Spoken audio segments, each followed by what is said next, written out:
En 2025, l'entreprise Apple va-t-elle fléchir? En tout cas, il y a des signaux qui peuvent nous mettre la puce à l'oreille. Et justement, dans cette vidéo, investisseurs, faut-il vendre Apple? Quels sont ces différents signes et indicateurs qui nous montrent que Apple peut être en danger? Faut-il vendre ou faut-il acheter? On va le voir au sein de cette vidéo. En tout cas, investisseur, j'espère que tu vas bien. C'est Sonny de Sequoia. Ici, on se forme gratuitement à investir intelligemment en bourse. On commence. Il faut savoir que tout d'abord, en 5 ans, Apple a tout de même augmenté en bourse de plus de 261,88%.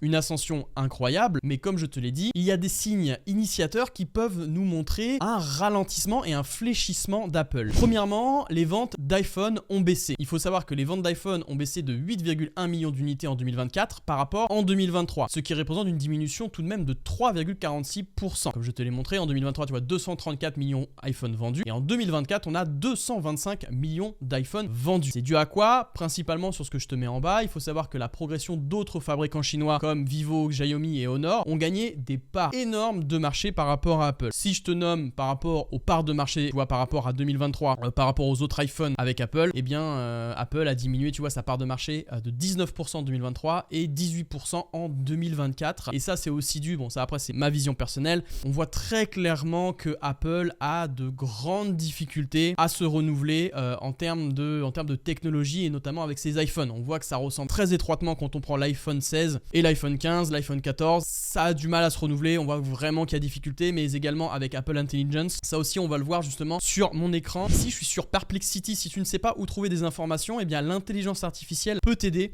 Moi, par exemple, tu vois, ce que j'ai posé comme question à Perplexity, c'est est-ce qu'Apple perd en part de marché? Et en fait, tu vois là, ils te font directement, alors d'accord, c'est pas sorti de son chapeau, d'accord, c'est pas l'IA qui trouve par les mêmes, voilà, comme ça, c'est qu'elle vient s'appuyer, tu vois, sur plus de 18 ressources, alors même pas, tu vois, 18 ici, 19, 20, 21, donc là, tu as 21 ressources. L'IA va croiser, donc elle va croiser toutes ces ressources pour ensuite, eh bien, te faire un bilan. Donc tu vois clairement que baisse globale, et ben Apple a vu sa part de marché mondial dans les smartphones diminuer de 19% comme je te l'ai mis. Et donc là, tu vois, tu as directement la référence. Donc tu vois, cette baisse s'accompagne d'une diminution, donc comme je te l'ai dit, des ventes d'iPhone. Et en fait, la difficulté première, ça va être la situation préoccupante en Chine. On voit que les ventes d'iPhone ont chuté de 18,2% en Chine, tu vois, au 4e trimestre. Et Apple est passé à la 3e place du marché chinois, derrière Huawei et Xiaomi. Donc sa part de marché en Chine, tu vois, a diminué à seulement 15% au 4e trimestre. C'est quand même pas mal. Et ensuite, il te montre donc les différentes causes potentielles. Donc là, on a la concurrence chinoise, donc les marques locales, voilà, comme je te l'ai dit, les problèmes d'Apple Intelligence. Donc là, le déploiement limité de cette fonctionnalité d'IA, notamment en Chine, aurait eu un impact négatif sur les ventes de l'iPhone. Et on a une tendance vers des iPhones moins chers. Voilà en tout cas ce qu'on a d'Apple, mais il y a aussi une autre raison qui montre qu'on peut s'inquiéter, notamment chez certains célèbres investisseurs légendaires, comme avec on va tirer Terry Smith et Warren Buffett. Warren Buffett, bon, si tu ne sais pas, il avait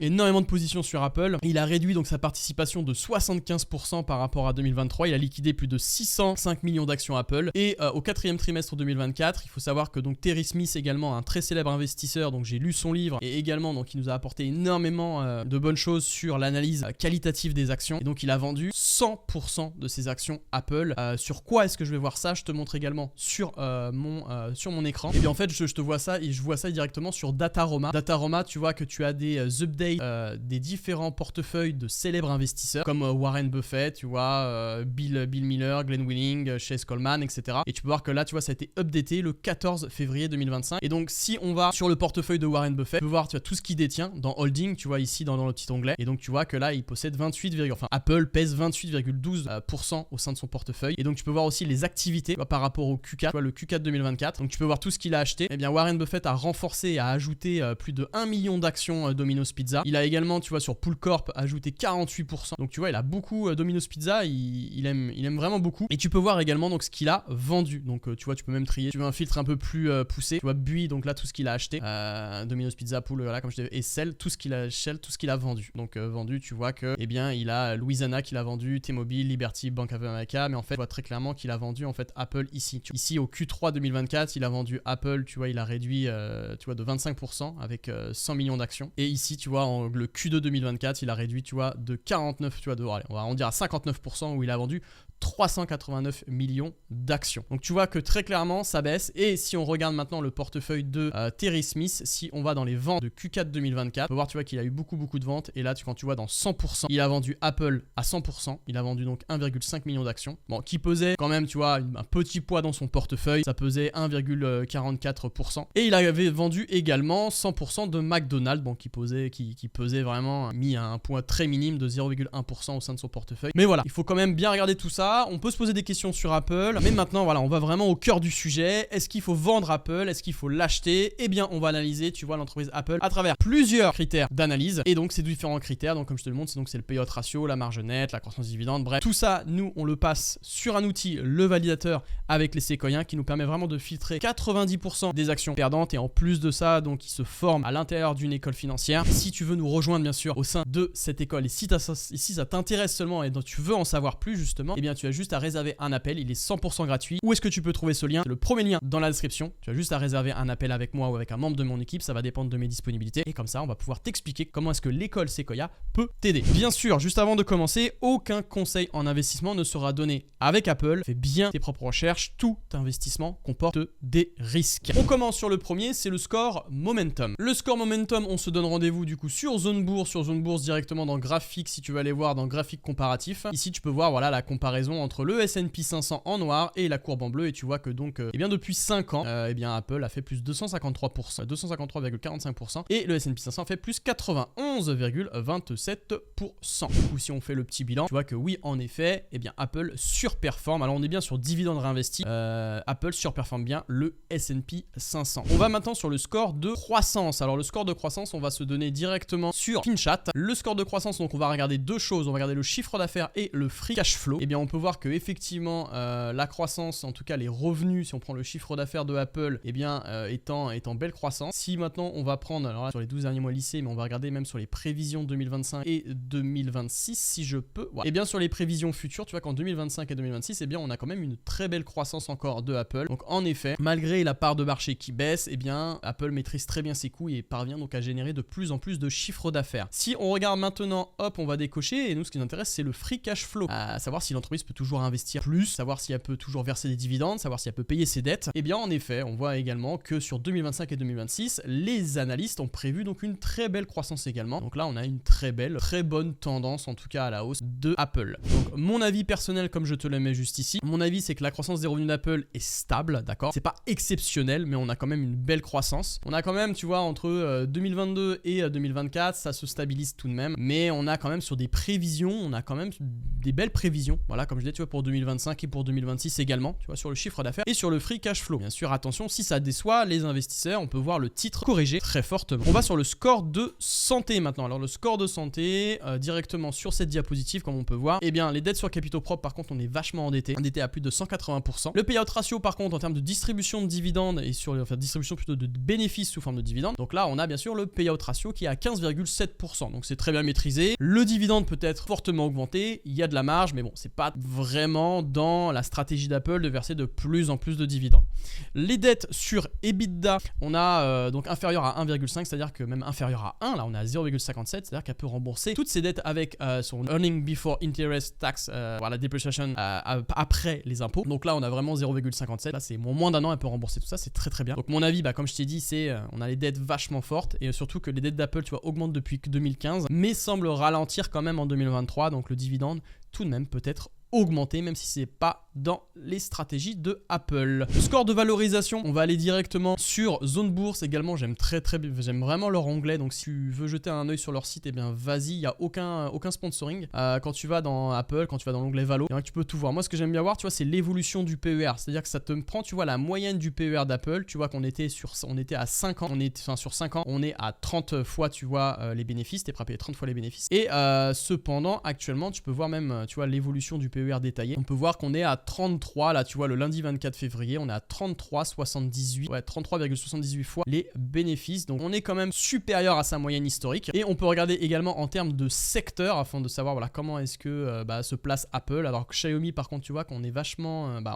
surévalué quand même. Xiaomi à 54,07 fois. La moyenne pondérée par capitalisation, donc on est à 34,61 fois, mais on voit quand même que comparé à Xiaomi, Apple reste quand même sous-évalué. Donc il y a une très très forte attente, j'ai l'impression sur Xiaomi, une très belle valorisation, donc attention à ça. Et effectivement même le PEG tu vois de Apple, si on retourne sur ma diapo, le PEG est à 4,5 fois, c'est-à-dire t'es prêt à payer sacrément cher par rapport aux bénéfices attendus de l'entreprise. Dès qu'il y a un PEG supérieur à 1, on considère que l'entreprise est surévaluée par rapport aux bénéfices attendus. Donc pour moi globalement, oui, Apple est surévalué, donc à surveiller également ici. Le score de profitabilité investisseur, on va retourner sur FinChat, et donc sur FinChat on va voir un petit peu l'évolution des marges. Alors tac, je te corrige juste ça. Donc l'évolution des marges sur FinChat, ce qu'on peut voir, que c'est quand même assez impressionnant. Tu vois que depuis 2020 on était à 38,2% en 2020 et on est monté à 46,5 là sur les 12 derniers mois lycée, et sur 2024 on est à 46,2. Donc ça reste très intéressant. Attends, je me permets juste de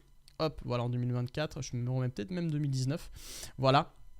Même 2019, tu vois, on était même à 37,8 et là on est à 46,2. Très impressionnant sur la marge brute. Elle arrive vraiment à optimiser ses coûts de production. Donc là, vraiment bon. Septembre, ensuite, si on va sur les marges nettes, tu vois qu'on est à 21,2 en 2019 et on est passé, tu vois, à 24% en 2024. Donc on a quand même une amélioration des marges de Apple. Donc ça, par contre, ça reste un très très bon point. Donc c'est ce que je mets, tu vois, à mon avis, c'est que les marges augmentent. Donc normalement, potentiellement, Apple arrive à dégager de plus en plus de bénéfices. Donc ça, c'est intéressant. Et donc, si on voit un petit peu les marges brutes, donc comme je t'ai dit, on voit marge brute 46,5% sur 2025 et en 2024 24,3%. Donc on est quand même en on a quand même de très belles marges. Ça reste quand même supérieur au Gold de Sequoia. On est très bon. On va passer au score de rentabilité, voir un petit peu les résultats, plutôt là, les retours sur les capitaux employés et retours sur les capitaux propres. Donc tu vois qu'en 2019 on était à 55,9% et donc là on a quand même une très belle rentabilité des capitaux propres, tu vois, à 157,4%. Excellent. Et si on va maintenant sur les retours sur les capitaux employés, donc c'est à dire que là on va prendre avec les dettes de l'entreprise, et bien on peut voir que exactement pareil, tu vois que la rentabilité augmente également. On était à 26,5% en 2019 et on est passé, tu vois, en 2024 à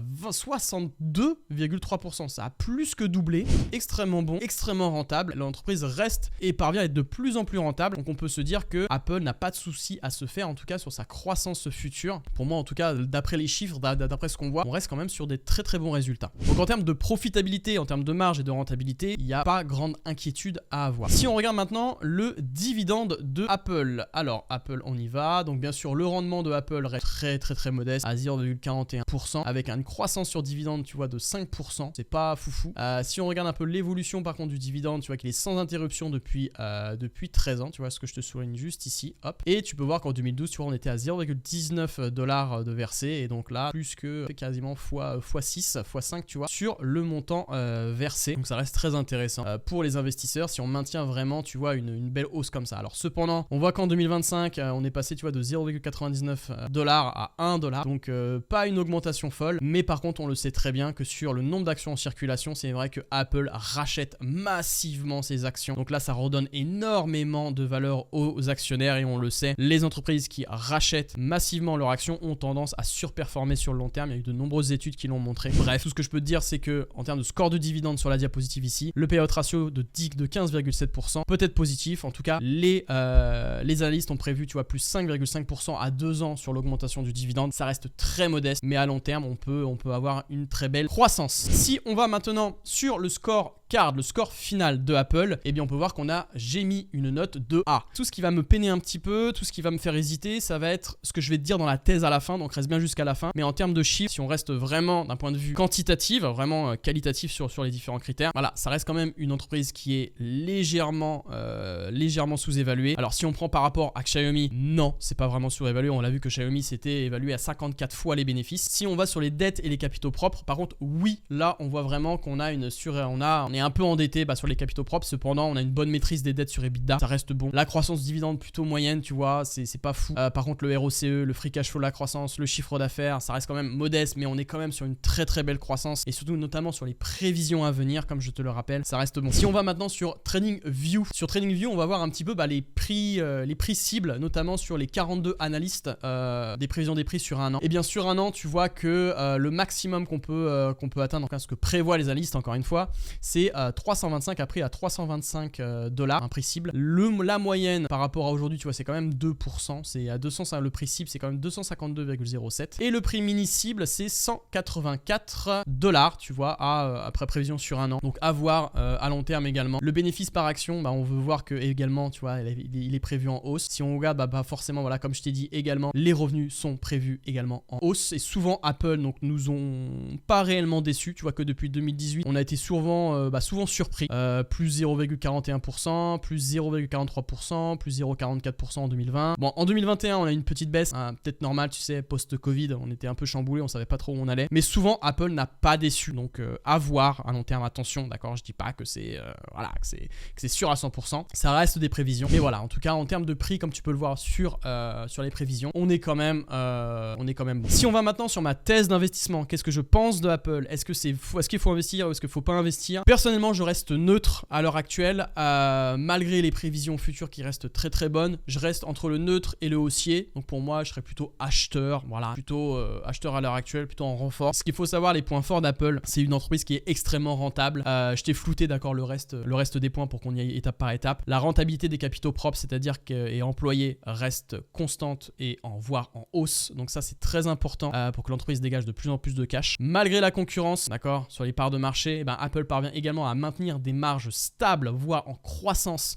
notamment sur les coûts de production, on l'a vu avec les marges brutes. Et par contre, quand on va sur les points faibles, là, bien sûr, on a la perte de parts de marché, moins 18% en 2024. Les ventes d'iPhone en Chine qui ont chuté de 18,2% au quatrième trimestre, c'est énorme. On a une faible capacité aussi de Apple à se renouveler sur les technologies existantes. D'accord, c'est toujours les mêmes modèles d'iPhone. Ça reste un peu long, même pour les utilisateurs. On aimerait bien, tu vois, un changement de chez Apple qui vient vraiment retourner un peu le marché et un peu tout bousculer. On verra. En point faible également, c'est légèrement surévalué. Comme je t'ai dit, je pense qu'on peut attendre une petite correction d'Apple. Et c'est également une entreprise qui est fortement endettée sur ses capitaux propres. Endettée, mais cependant qui reste extrêmement rentable sur ses dettes. Parce qu'une entreprise endettée ne veut pas dire une entreprise qui n'est pas rentable.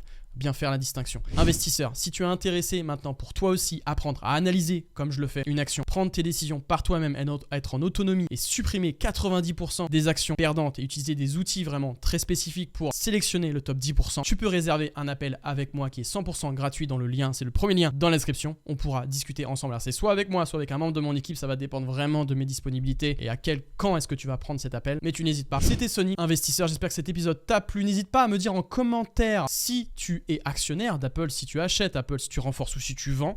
Et surtout, n'hésite pas à t'abonner et à laisser ton plus beau pouce vert façon Sequoia. Je te dis à très vite, investisseur, que la croissance et le rendement soient présents dans ton portefeuille.